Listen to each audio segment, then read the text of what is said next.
যুক্তরাষ্ট্রের উচ্চ শুল্কের কারণে ভারত ও চীন থেকে তৈরি পোশাকের ক্রয়াদেশ বাংলাদেশে সরে আসতে শুরু করেছে। এর মধ্যে পোশাকের বাড়তি ক্রয়াদেশ দিতে দর কষাকষি শুরু করেছে মার্কিন অনেক ক্রেতা প্রতিষ্ঠান। আগের স্থগিত হওয়া ক্রয়াদেশও ফিরতে শুরু করেছে। এছাড়া চীনা বিনিয়োগকারীরাও বাংলাদেশে তৈরি পোশাক কারখানা স্থাপনে আগ্রহ দেখাচ্ছেন। তবে এসব ক্রয়াদেশ ধরে রাখার সক্ষমতা নিয়ে শঙ্কা প্রকাশ করেছেন রপ্তানিকারক ও বিশ্লেষকরা। রিয়াজ সুমনের রিপোর্টে দেখুন বিস্তারিত। মার্কিন যুক্তরাষ্ট্রের বাজারে বাংলাদেশি পণ্যে পাল্টা শুল্ক ৩৭% থেকে কমে হয়েছে ২০%। অন্যদিকে রাশিয়া থেকে তেল কেনার জেরে ২৫ থেকে বেড়ে ভারতের শুল্ক ঠেকেছে ৫০%। চীনের উপর অতিরিক্ত শুল্ক নির্ধারণ হয়েছে ৩০%। এমন বাস্তবতায় মার্কিন বাজারে সুবিধাজনক অবস্থায় বাংলাদেশ, যার সুফল পেতে শুরু করেছে দেশের তৈরি পোশাক রপ্তানিকারকরা। কেননা প্রতিযোগী দেশ দুটি থেকে ক্রয়াদেশ ফিরতে শুরু করেছে বাংলাদেশের বিভিন্ন কারখানায়। বান্ডেল থাকলে প্রতি সেনমানিতে টাকা বাঁচবে। বিকাশ সেনমানি বান্ডেল কিনে জিতুন প্রতি লেনদেনে।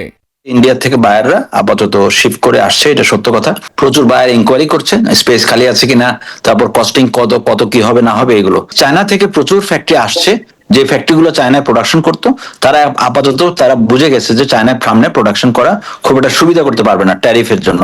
যদিও চীনের হারানো ব্যবসা আরো আগে থেকে পেতে শুরু করেছে বাংলাদেশ ও ভিয়েতনাম। হিসেব বলছে চলতি বছরের জানুয়ারি থেকে জুন পর্যন্ত ৬ মাসে যুক্তরাষ্ট্রে চীনের রপ্তানি কমেছে $১১১ কোটি। বিপরীতে বাংলাদেশের রপ্তানি বেড়েছে $৮৫ কোটি, ভিয়েতনামের বেড়েছে $১১৯ কোটি। রপ্তানিকারকদের আশা, নতুন আরোপিত শুল্কের কারণে আগামী দিনে মার্কিন বাজারে রপ্তানি আরো বাড়বে বাংলাদেশের। ইন্ডিয়ার যে অর্ডারগুলি স্থগিত হচ্ছে, এগুলি যদি বাংলাদেশে শিফট হয়, সেগুলি নেওয়ার ক্যাপাসিটি তো আমাদের থাকবে না।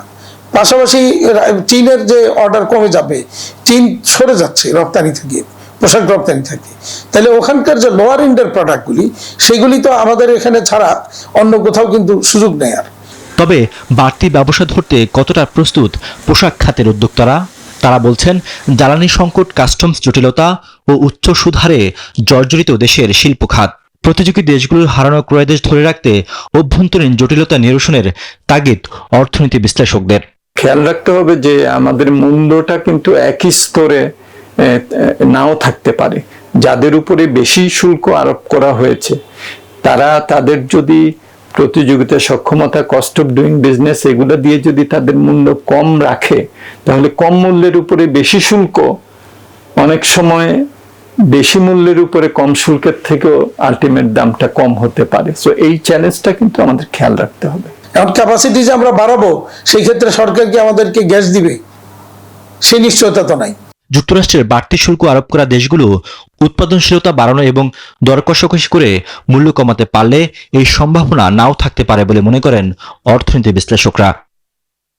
রিয়াজ সুমন, নিউজ 24, ঢাকা।